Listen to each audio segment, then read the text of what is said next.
The street lamp flickered, casting a jagged shadow across Nathan's face as he stared at me, his eyes burning with something I couldn't name. My heart slammed against my ribs, not because I was afraid, but because I'd never seen him look at me like that, like I was more than just his best friend's kid. In that single, electric moment, everything I thought I knew about him, about myself, about the world we lived in, cracked open like a fault line. I was 22, fresh out of college, and back in San Francisco for the summer, crashing at my dad's place in the Mission District. My dad, Paul, was a painter, the kind of guy who'd rather spend his days covered in acrylics than deal with the real world. Nathan was his opposite, a contractor with calloused hands and a voice like gravel, always around, always part of the family. He'd been Dad's best friend since high school, the guy who fixed our leaky roof and taught me how to throw a punch when I was 12. To me, Nathan was a constant, like the fog rolling in every evening. Steady, safe, until that night outside the coffee shop, when his gaze held me like a secret he wasn't ready to tell. "Elliot," he said, his voice low, almost lost in the hum of the city. "You're not a kid anymore." I laughed, trying to shake off the weight of his stare. "Yeah, been a while since I was stealing your beer cans to feel cool." He didn't laugh back. Instead, he stepped closer, his boots scuffing the pavement. The air between us felt too thin, like I couldn't breathe deep enough. "You ever think about what you want?" he asked, his words deliberate, each one landing like a stone in still water. I froze. What did I want? I'd spent years chasing answers, through late-night study sessions, through fleeting hookups at college, through the ache of trying to figure out who I was in a world that didn't always make space for guys like me. I was out, sure, had been since I was 16, but being gay in San Francisco wasn't the same as being free. Not when you grew up in a family where love was loud, but feelings were quiet, buried under layers of "we're fine" and "don't make it weird." I started, then stopped. His eyes were still on me, and for the first time, I noticed the lines etched around them, the silver threading through his dark hair. Nathan was 45, maybe 46, but he carried himself like he could still take on the world. And yet, there was something raw in his expression, something that made my stomach twist. "Careful," he said, a half-smile tugging at his lips. "You start answering that question, you might not like where it takes you." Before I could respond, my dad's voice cut through the moment, calling from the coffee shop door. "Elliot, Nathan, you two planning to stand out there all night? Or are you coming in for pie?" The spell broke. Nathan blinked, stepped back, and the man I'd known my whole life, the one who'd patched up my scraped knees and snuck me extra fries at barbecues, was back. But I couldn't unsee that look. I couldn't unfeel the way it had shifted something inside me, like a door creaking open to a room I didn't know existed. Inside the coffee shop, the air smelled of cinnamon and roasted beans. Dad was at our usual corner table, his paint-splattered jeans a stark contrast to the hipster vibe of the place. He waved us over, oblivious to the tension trailing me like a shadow. Nathan slid into the booth across from me, his knee brushing mine under the table. An accident, probably, but my skin burned where we'd touched. "Elliot's got big plans," Dad said, grinning as he slid a slice of cherry pie toward me. "Tell Nathan about that internship you're chasing." I mumbled something about a tech startup in Oakland, but my mind was elsewhere. Nathan's hands were wrapped around his coffee mug, his knuckles scarred from years of hard work. I wondered what those hands would feel like if they weren't just fixing things, if they were reaching for me instead. The thought hit me so hard I nearly choked on my pie.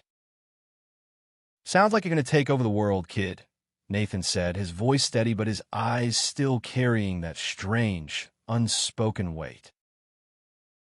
"Don't call me kid." I shot back, sharper than I meant to. Dad raised an eyebrow, but Nathan just smirked like he knew something I didn't.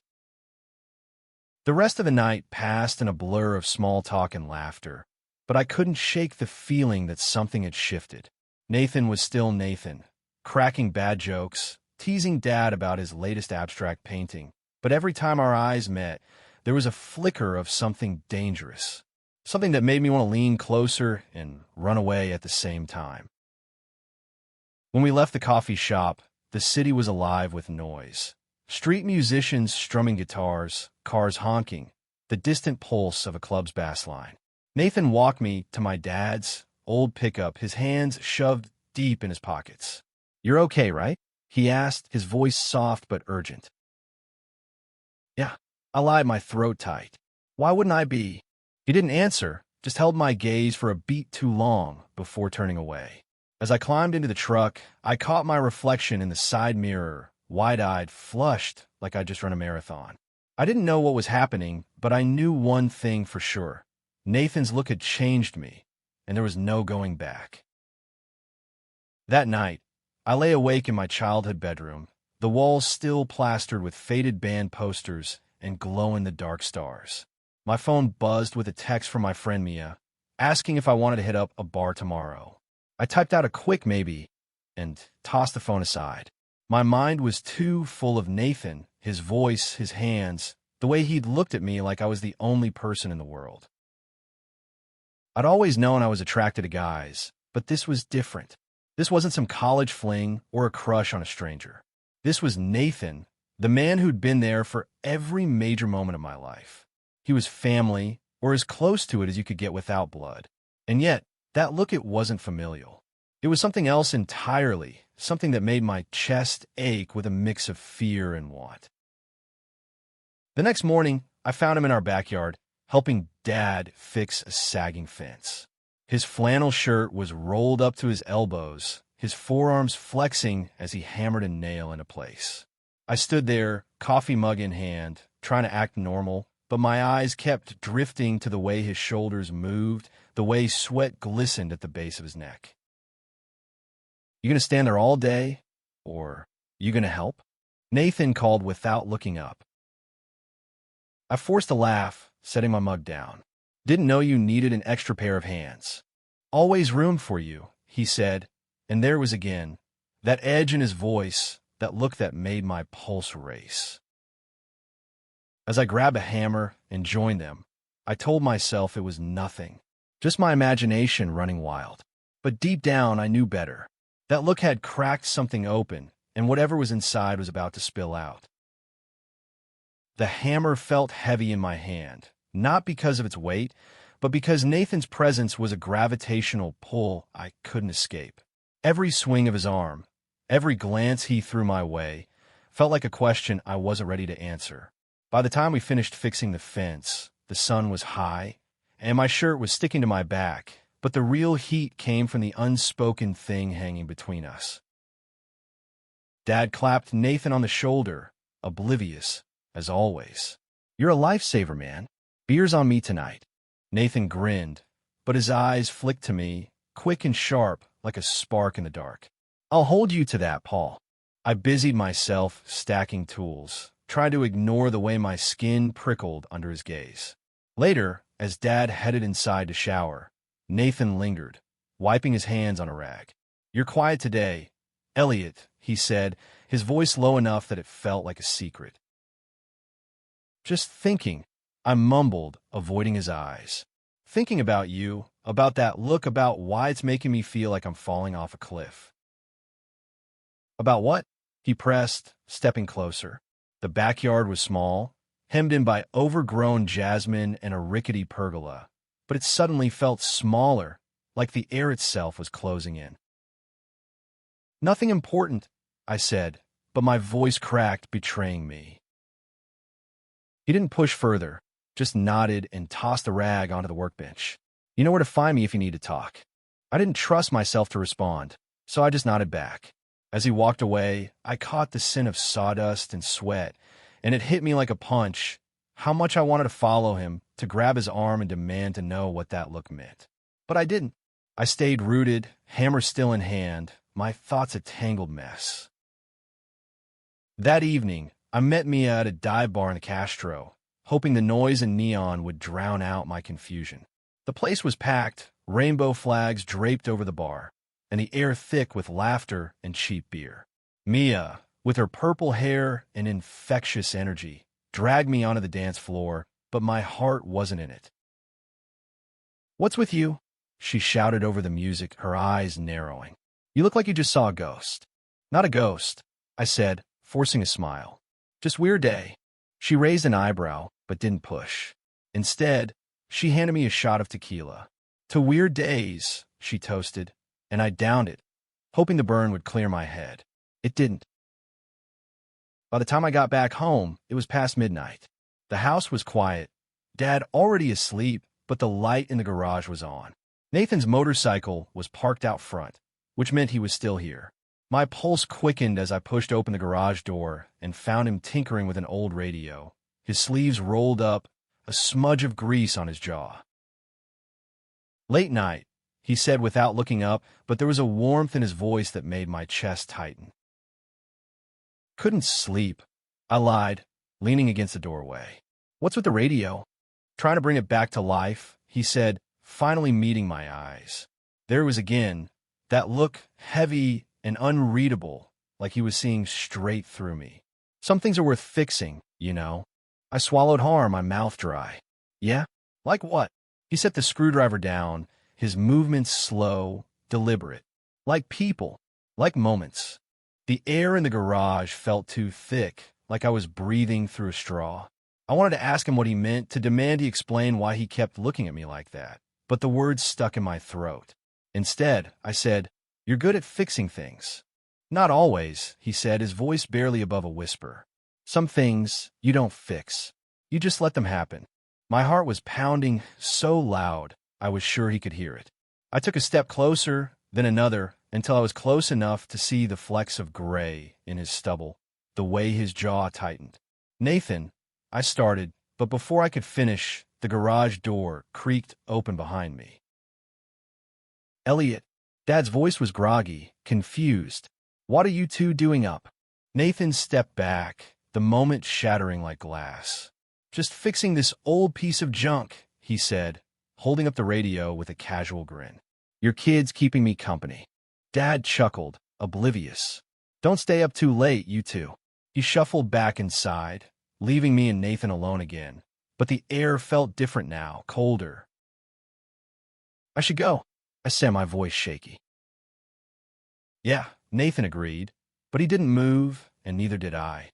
For a long moment, we just stood there, the radio humming faintly between us, its static filling the silence. The next few days were a blur of avoidance. I threw myself into job applications, coffee runs with Mia, anything to keep my mind off Nathan. But he was everywhere, helping Dad repaint the living room, dropping by with takeout, his laugh echoing through the house. And every time our eyes met, that look was there, quiet but undeniable, pulling me in like a current. One afternoon, I found myself alone with him in the kitchen, chopping vegetables for a barbecue Dad was hosting. The air was thick with the scent of garlic and rosemary, and Nathan was leaning against the counter, watching me with that same intensity. "You're good with a knife," he said, his tone light, but his eyes anything but. "Learn from the best," I shot back, trying to keep it playful. Dad had taught me to cook, but Nathan had always been there, tossing in tips about knife grips and spice blends. He laughed, a low rumble that sent a shiver down my spine. "You're better than Paul ever was." I glanced up, and there was again that look like he was seeing parts of me I didn't even know existed. My hand slipped, the knife nicking my finger. I hissed, dropping it, and Nathan was at my side in an instant, his hand wrapping around mine to inspect the cut. "It's nothing," I said, but my voice was unsteady, and his touch was warm, steady, grounding. "Hold still," he murmured, grabbing a paper towel and pressing it to the cut. His fingers lingered longer than necessary, and I didn't pull away. The kitchen felt too small, the world narrowing to the space between us. "Elliot," he said, his voice rough, like he was fighting something. "We can't." "Can't what?" I cut in, my heart racing. I needed him to say it, to give name to whatever this was. But he didn't. He just shook his head, released my hand, and stepped back.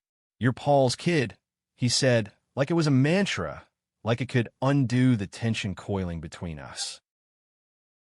"I'm not a kid," I said, my voice sharp. "And you know it." His jaw tightened, And for a moment, I thought he might say something real, something that would change everything. But then the back door swung open, and Mia's voice broke through, calling my name. The moment was gone, and Nathan was already turning away, busying himself with the dishes. That night, at the barbecue, I watched him from across the yard. He was laughing with Dad, tossing a football with some neighbors, but every now and then his eyes found mine, and the world tilted again. I didn't know what was happening, but I knew one thing. I wasn't imagining it. And whatever this was, it was only a matter of time before it broke free. The barbecue smoke curled into the night sky, mingling with the laughter and clinking glasses, but all I could focus on was Nathan, standing by the grill, his silhouette sharp against the flickering flames. Every time his eyes met mine, it was like a jolt of electricity, a reminder that something was shifting between us, something neither of us could control. I wanted to hate him for it, for making me feel this way, for complicating everything, but I couldn't. I stayed close to Mia, using her chatter as a shield, but even she noticed I was off. "Okay, spill," she said, pulling me aside as we grabbed drink from the cooler. "You've been weird all week." "What's going on?" "Nothing," I said too quickly. Her eyes narrowed, but before she could pry, Dad called everyone over for a toast. I was grateful for the distraction, but it didn't last. As the night wore on, Nathan's presence was a constant pull, like gravity I couldn't escape. Later, when the crowd thinned and the yard grew quiet, I found myself alone by the fire pit, poking at the embers with a stick. The air was cool, the stars sharp above the city's glow. I heard his boots on the grass before I saw him, and my heart kicked up a notch. "Mind if I join you?" Nathan asked, his voice soft, but carrying that same weight I'd come to recognize. I shrugged, trying to play it cool. "It's a free country." He chuckled, settling onto the bench across from me. The firelight danced across his face, highlighting the lines around his eyes, the slight stubble on his jaw. He looked tired, but not the kind of tired that comes from a long day. It was deeper, like he was carrying something heavy. "You're avoiding me," he said, not accusing, just stating a fact. I poked the fire harder, sparks flying. "Maybe you're the one avoiding me." He leaned forward, elbows on his knees, his gaze pinning me in place. "Elliot, I'm trying to do the right thing here." "And what's that?" I snapped, my voice sharper than I meant. "Pretend you didn't look at me like that." His jaw tightened, and for a moment, I thought he'd walk away. But he didn't. "You think this is easy for me?" he said, his voice low, rough. "You're Paul's son. You're hell. You're half my age. But I can't stop." He cut himself off, running a hand through his hair. "Can't stop what?" I pressed, my heart pounding. I needed him to say it, to make it real. He looked at me then, and it was that look again, raw, unguarded, like he was seeing every part of me at once. "I can't stop thinking about you," he said finally, the words heavy, like they'd been trapped inside him for too long. "And it's tearing me apart." My breath caught, the stick slipping from my hand into the fire. The world narrowed to the space between us, the crackle of the flames the only sound. I wanted to say something, anything, but my throat was tight, my thoughts a jumble of fear and want. Before I could find words, he stood, his movements abrupt. "I shouldn't have said that," he muttered, already turning to leave. "Forget it, Elliot." But I couldn't forget it. His words were a spark, and I was dry tinder, ready to catch fire. I stood, my voice shaking but firm. "Don't walk away from this, Nathan. Not now." He stopped, his back to me, shoulders tense. When he turned, his eyes were stormy, conflicted.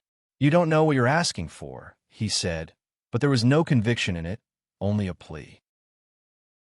"Then tell me," I said, stepping closer. "Tell me what I'm asking for." For a moment, I thought he might close the distance, might finally give in to whatever was pulling us together. But then Dad's voice rang out from the house, calling Nathan's name, and the moment shattered again. Nathan shook his head, a bitter smile on his lips. "I can't," he said, and then he was gone, disappearing into the house. I stood there, the fire dying at my feet, my chest aching with something I couldn't name. Anger, maybe, or longing, or both. All I knew was that Nathan's confession had changed everything, and there was no undoing it. The next day, I threw myself into distraction. I took me up on her offer to explore the city, wandering through Golden Gate Park, grabbing tacos in the Mission, anything to keep my mind off Nathan. But he was there in every quiet moment, in every pause between conversations. I kept replaying his words, "I can't stop thinking about you," and the way they'd made my heart race. By evening, I was back home, restless and on edge. Dad was out at an art gallery event, leaving the house eerily quiet. I was halfway through a beer when the doorbell rang, and my stomach dropped. I knew it was him before I even opened the door. Nathan stood there, his jacket slung over one shoulder, his expression unreadable. "Can we talk?" he asked, and there was a rawness in his voice that made my pulse spike. I stepped aside, letting him in. The living room felt too small with him in it, his presence filling every corner. He didn't sit, just stood there, hands in his pockets, like he was trying to keep himself contained. "I shouldn't have said what I said last night," he started, his voice low. "It was out of line." "Out of line," I echoed, my voice sharp. "You don't get to say something like that and then take it back, Nathan." "I'm not taking it back," he said, his eyes locking onto mine. "I meant it. That's the problem." My breath hitched. "Then what's stopping you?" He laughed, a bitter sound. "Everything. Your dad. My life. The fact that I've known you since you were a kid. You think this is simple." "No," I said, stepping closer. "But I'm not a kid anymore, and you know it." For a moment, we just stood there, the air between us charged like a storm about to break. Then he reached out, his hand brushing my arm, and it was like a match striking. I didn't think, just leaned in, and suddenly his lips were on mine, rough and desperate, like he'd been holding back for years. The kiss was over too fast, Nathan pulling back, his breath ragged. "We can't do this," he said, but his hand was still on my arm, his eyes still locked on mine. "Then why did you?" I asked, my voice barely a whisper. He didn't answer, just stepped back, his expression torn. "I need to go," he said, and before I could stop him, he was out the door, leaving me standing there, my heart pounding, the taste of him still on my lips. The taste of Nathan's kiss lingered like a bruise, tender and impossible to ignore. I stood in the living room, the silence of the empty house pressing against me, my thoughts a whirlwind of what had just happened. He'd kissed me, and then he'd run, leaving me to pick up the pieces of a moment that felt like both a beginning and an end. I didn't sleep that night. Every time I closed my eyes, I saw his face, felt the rough scrape of his stubble, the urgency of his lips. By morning, I was a mess, my coffee cold in its mug as I stared out the kitchen window, replaying every second. I wanted to be angry, at him, at myself, but all I felt was a hollow ache, like I'd lost something I hadn't even known I had. Dad noticed my mood at breakfast, his brow furrowing as he buttered his toast. "You okay, Elliot? You look like you've seen better days." "Just tired," I lied, forcing a smile. "Job hunt's kicking my ass." He nodded, accepting it too easily. "You'll figure out." "Always do." I wanted to tell him everything, to spill the truth about Nathan, about the kiss, about the way my world was tilting off its axis. But how do you tell your dad that his best friend kissed you? That you wanted him to do it again? So I kept quiet, the secret burning a hole in my chest. Nathan didn't show up that day, or the next. His absence was a presence all its own, heavy and inescapable. I kept checking my phone, half expecting a text, an apology, something, but there was nothing, just silence that felt like rejection. By the third day, I couldn't take it anymore. I grabbed my jacket and headed to his place, a small apartment above a hardware store in No Valley. The stairwell smelled of sawdust and paint, a reminder of who Nathan was, a man who built things, fixed things, made things whole. I knocked, my heart in my throat, and when he opened the door, he looked like he hadn't slept either. His eyes were shadowed, his shirt rumpled, but that look was still there, softer now, almost broken. Elliot, he said, his voice rough. You shouldn't be here. Then why'd you open the door? I shot back, stepping inside before he could stop me. His apartment was sparse but warm, tools scattered on a workbench, books piled on a coffee table. It smelled like him, leather and coffee, and something uniquely Nathan. He closed the door behind me, his movements slow, like he was buying time. We need to talk, I said, my voice steadier than I felt. You can't just kiss me and then disappear. He flinched, running a hand through his hair. I know. I'm sorry. I crossed a line. Did you? I asked, stepping closer. Because it didn't feel like a line to me. It felt like the truth. He looked at me, then really looked, and I saw the war in his eyes. One against fear, desire against duty. Elliot, you don't understand, he said. I've spent years keeping this buried. Years telling myself it was wrong to even think about you like this. My breath caught. Years. He nodded, his jaw tight. You were always different. Even when you were younger, there was something about you. The way you saw the world, the way you challenged everything. I told myself it was just pride, like you were my kid brother or something. But then you came back this summer, and he trailed off, shaking his head. You're not that kid anymore. I took another step, close enough to feel the heat of him, then stopped treating me like one. He laughed, a broken sound. You think it's that simple? Your dad's my best friend. He's family. If he knew. He doesn't have to know, I said, the words spilling out before I could stop them. Not yet. Nathan's eyes darkened, and for a moment I thought he'd kiss me again. But instead, he turned away, pacing the small room like a caged animal. This isn't just about Paul, he said. It's about me. I've never let myself go there. Not with anyone. I froze, the weight of his words sinking in. You mean you're not out?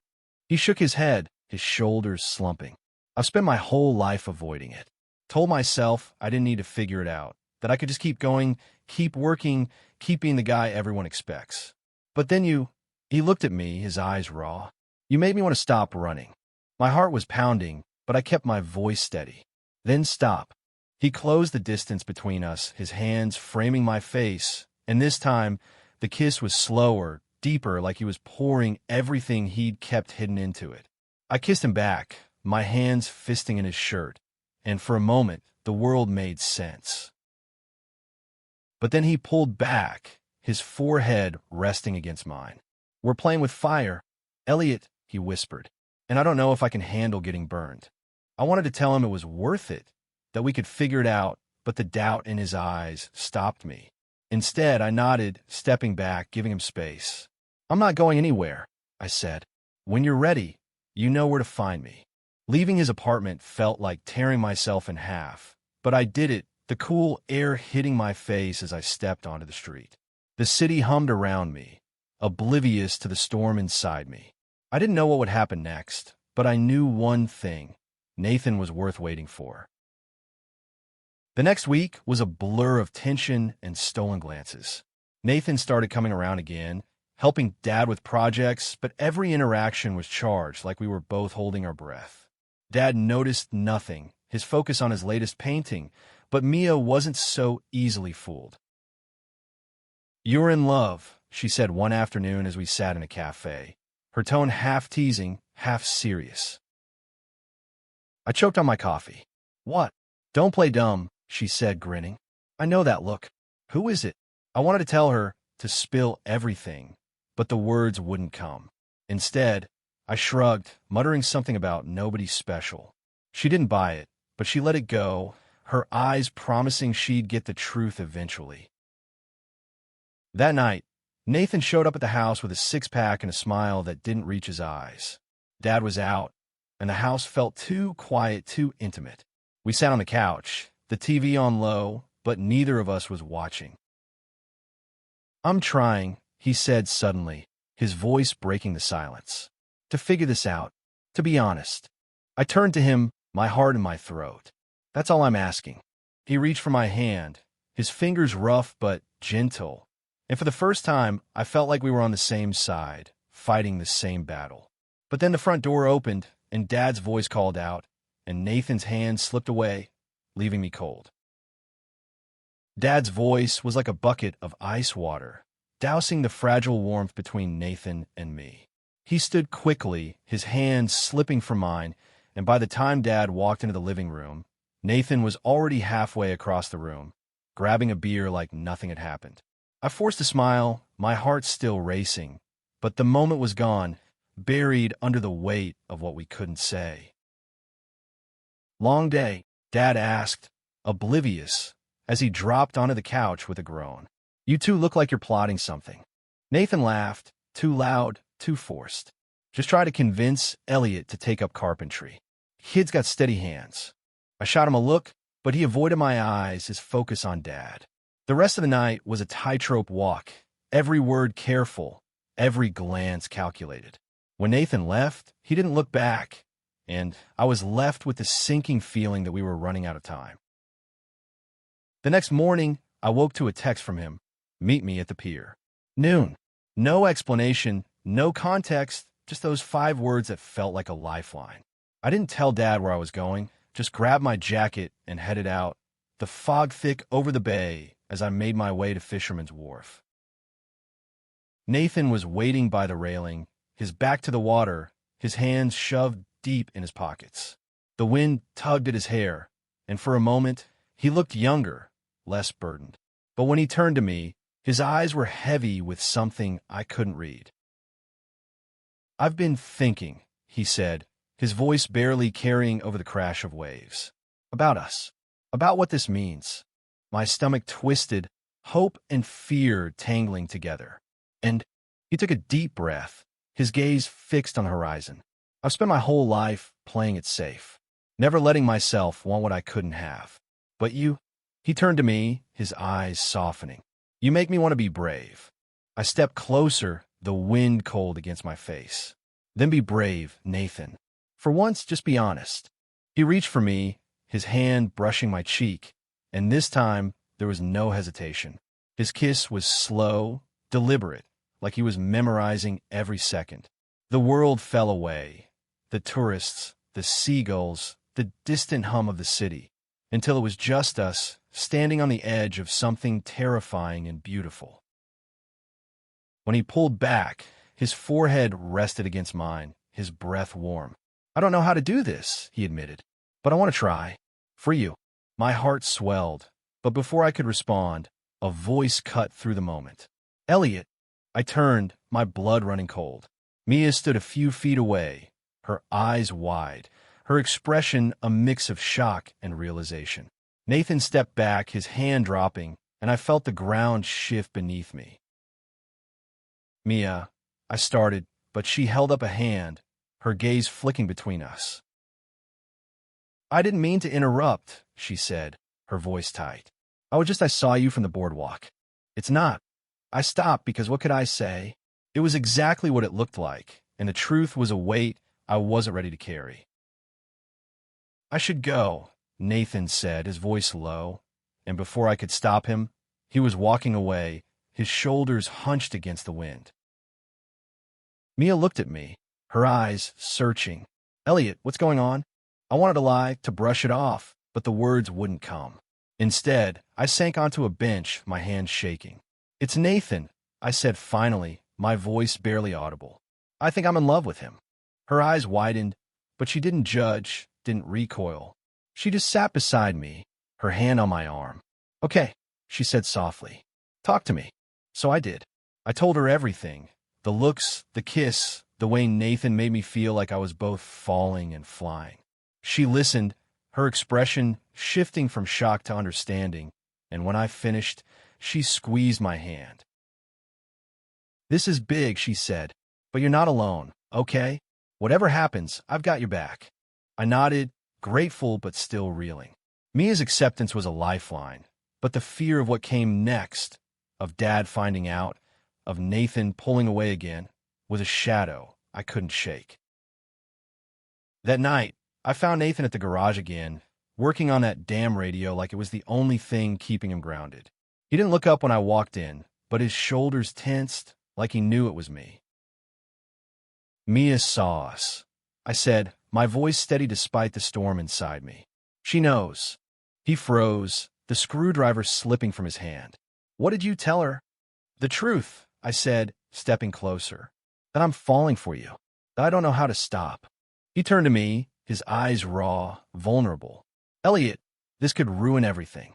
Your dad, my life, all of it. Then let it, I said, my voice breaking. If it means we get to be honest, then let it all burn. He stared at me, and for a moment, I thought he'd pull me close, kiss me again, make it real. But instead, he shook his head, his voice barely a whisper. I need time. I wanted to argue, to fight, but the exhaustion in his eyes stopped me. Okay, I said, my throat tight. But don't take too long. The next few days were torture.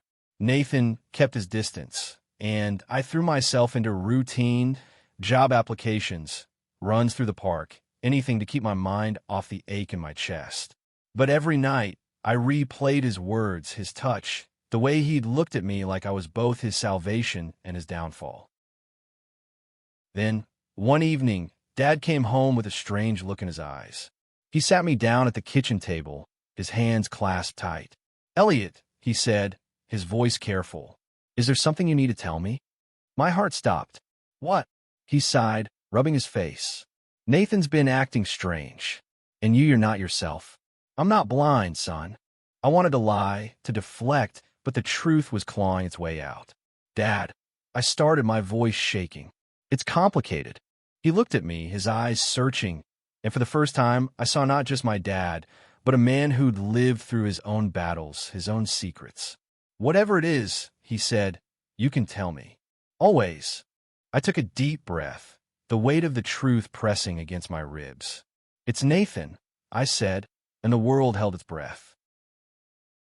The kitchen table felt like a battlefield. Dad's eyes locked on mine, waiting for the rest of the truth. My heart pounded, each beat a hammer against my ribs, but I'd come too far to turn back. I'm in love with him, I said, the words spilling out like a dam breaking. With Nathan. Dad's face didn't change, not at first. He just sat there, his hands still clasped, his gaze steady but unreadable. The silence stretched, heavy and suffocating, until I thought I might choke on it. Finally, he leaned back, exhaling like he'd been holding his breath for years. Elliot, he said, his voice low, careful. That's a lot. I nodded, my throat tight. I know. He rubbed his face, the paint flecks on his knuckles catching the light. How long has this been going on? Not long, I said, my voice barely above a whisper. But it's real, Dad. I didn't mean for it to happen, but it did. He looked away, out the window where the city lights blurred in the fog. Nathan's my best friend, he said, more to himself than to me. He's been there through everything, my divorce, your mom's death, all of it. And now he trailed off, his jaw tight. I'm sorry, I said, the words feeling inadequate. I didn't want to hurt you. He shook his head, his eyes meeting mine again. This isn't about me being hurt, Elliot. It's about you, and him, and what this means for both of you. I didn't know what to say, so I just sat there, waiting for the verdict. Part of me expected anger, betrayal, but instead, Dad reached across the table, his hand resting on mine. You're my son, he said, his voice steady, and I want you to be happy. But it's not simple. Nathan's got his own demons, and you're both walking a tightrope. I know, I said, my voice cracking, but I can't walk away from this. He nodded, like he understood, even if he didn't fully agree. Then you need to talk to him. Really talk. Because if this is real, you both have to face it head on. I left the kitchen feeling raw, exposed, but lighter, like I'd shed a weight I'd been carrying for weeks. Dad's words stayed with me. A reminder that love wasn't just about feeling. It was about choosing, about fighting for what mattered. The next morning, I found Nathan at his apartment, the door ajar, the sound of a saw buzzing inside. He was working on a wooden chair, his focus intense, but he stopped when he saw me, his expression guarded. Dad knows, I said, cutting to the chase. I told him. Nathan's face paled, the saw slipping from his hand. What did he say? He's processing, I said. But he's not angry. He just wants us to be honest. Nathan laughed, a bitter sound. Honest. Like it's that easy. It's not, I said, stepping closer. But I'm done hiding, Nathan. I'm done pretending this isn't real. He looked at me, his eyes searching, and for the first time, I saw fear there, not just for himself, but for me. Elliot, if we do this, it changes everything. Your dad, my life, all of it. Then let it change, I said, my voice fierce. I'd rather have you and deal with the fallout than lose you, because we're too scared to try. He didn't move, didn't speak, just stood there, the weight of my words hanging between us. Then, slowly, he reached for me, his hand cupping the back of my neck, pulling me close. This time, the kiss was different, not desperate, not fleeting, but a promise, a choice. When we pulled apart, his eyes were wet, but he was smiling. You're going to be the death of me, kid, he said, but there was no bite in it, just warmth. Don't call me kid, I said, grinning, and he laughed, the sound like sunlight breaking through clouds. The next few weeks were a whirlwind. Nathan and I were careful, not hiding but not flaunting, giving Dad time to adjust. He was quieter than usual, but he didn't pull away, didn't shut us out. Mia, true to her word, was our biggest cheerleader, her teasing a constant reminder that we weren't alone. But the world wasn't as kind. Whispers started, neighbors, friends, people who saw Nathan and me together and didn't understand. San Francisco was progressive, but not immune to judgment, and Nathan felt it more than I did. He'd spent years building a life as the tough, dependable contractor, the guy everyone could count on. Now he was stepping into a new identity, one he'd never fully claimed, and it scared him. One night, we were at a bar in the Castro, his arm around my shoulders, when a guy from his crew spotted us. The look on his face, shock, then something colder, hit Nathan like a punch. He didn't say anything, but I felt him tense, his arm dropping. Don't, I said, grabbing his hand. Don't let them take this from us. He looked at me, his eyes conflicted, but he nodded, squeezing my hand. I'm trying, he said. For you. That night, we went back to his place, the air between us heavy but warm. We didn't talk about the guy from the bar, or the whispers, or the fear.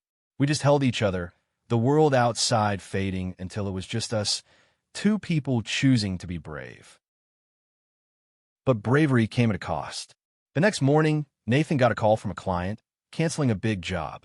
No explanation, just a curt voicemail. He didn't say it, but I knew what it meant.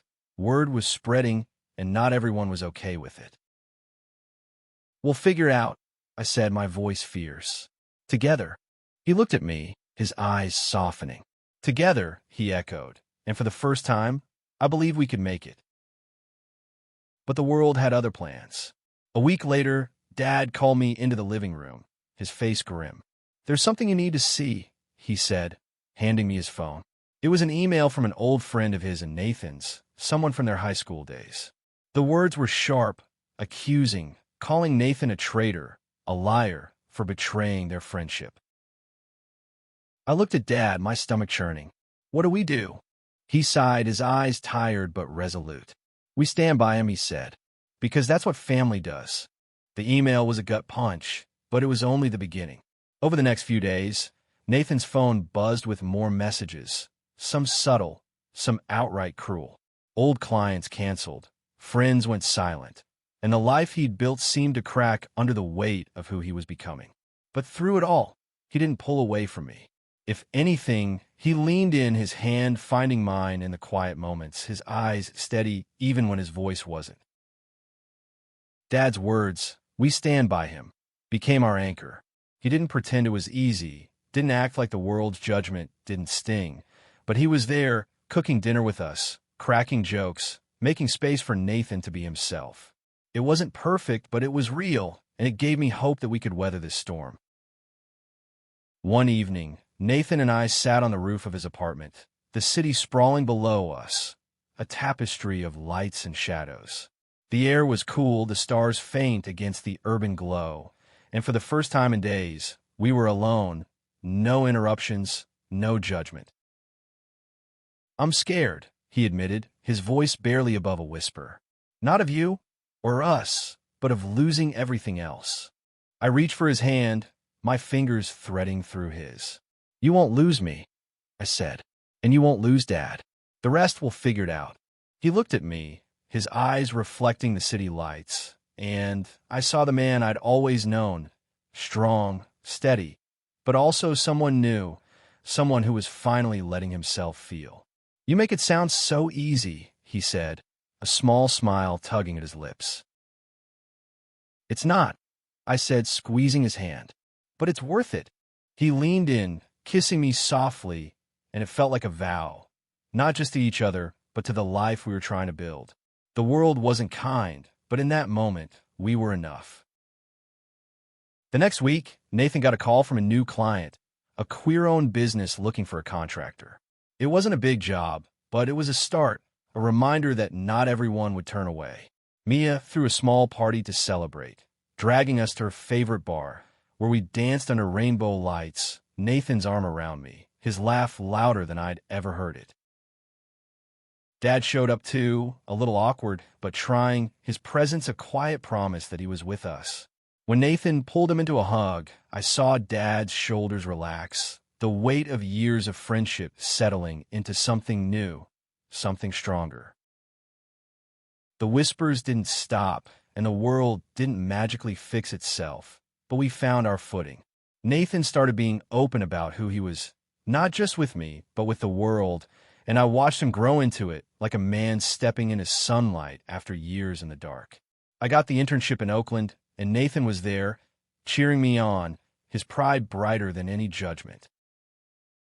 One night, months later, we were back at the coffee shop where it all started, the same neon glow, the same hum of the city. Nathan reached for my hand across the table, his fingers rough but warm, and I realized how far we'd come. The look in his eyes was different now. Not just longing, but love, steady and sure. "You changed everything," he said, his voice soft but certain. "And I'd do it all again." I smiled, my heart full. So would I. We weren't perfect, and the world wasn't either, but we had each other, and that was enough. As we left the coffee shop, hand in hand, the city stretched out before us, alive and vibrant, a reminder that love, in all its messy, beautiful forms, was worth fighting for. And we'd keep fighting together for as long as it took.